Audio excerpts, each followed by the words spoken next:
Now I'll show you how to duplicate campaign in MailChimp so you don't have to design the every newsletter template from scratch.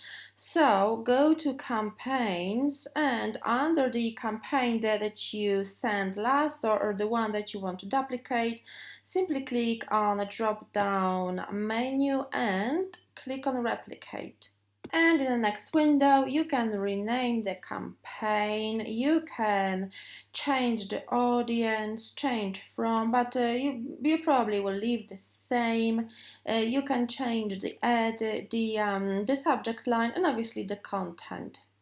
There you go, you can simply edit the campaign as you did with the previous one, change the details that you want or leave the details that you want to leave the same, but it saves you a lot of time because you can import the same elements like logo, optimized footer, buttons if you want. So simply click continue to schedule your campaign.